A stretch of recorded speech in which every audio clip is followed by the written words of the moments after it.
అనుమతి ఇచ్చేంత వరకు పోరాటం ఆగదు. ఎస్ఎఫ్ఐ జిల్లా కార్యదర్శి వీరపోగు రవి, ఏఐఎస్ఎఫ్ నాయకులు సాయి కృష్ణారెడ్డి అన్నారు. 5వ రోజు మోకాల మీద నిరసన తెలుపుతూ కౌన్సిల్ ఆఫ్ ఆర్కిటెక్ట్ పర్మిషన్ ఇచ్చేంత వరకు పోరాటం సాగుతూనే ఉంటుందన్నారు. ఈ సందర్భంగా వారు మాట్లాడుతూ YSR architect and fine art యూనివర్సిటీలో ఉన్న సమస్యలు పరిష్కరించాలని విద్యార్థులతో మోకాల మీద నిలబడి నిరసన కార్యక్రమం చేపట్టడం జరిగిందని అన్నారు.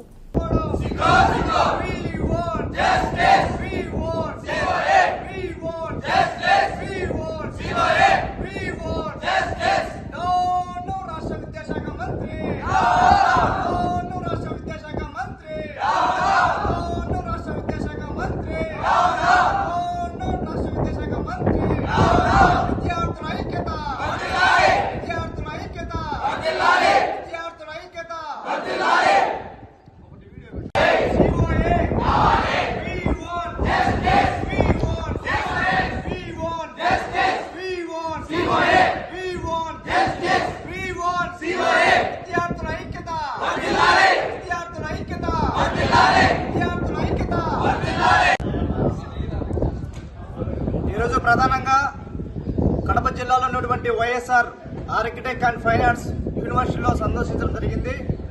ఈరోజు విద్యార్థులందరూ కూడా గత 5 రోజుల నుంచి కూడా ఈ యొక్క దీక్షలో పాల్గొనడం జరుగుతూ ఉంది.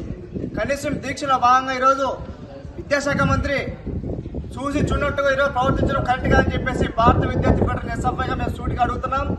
ఇప్పటికైనా కూడా ఏదైతే ఈ యొక్క సిఓఐ పర్మిషన్ ఇవ్వాలని చెప్పేసి, అదేవిధంగా 7 సెట్ విడుదల చేయని చెప్పేసి మేము అందరం కూడా ఐక్యంగా ఈరోజు ఇక్కడ జరగ దీక్షలో మోకాల మీద నిరసన జరపడం జరుగుతూ ఉంది.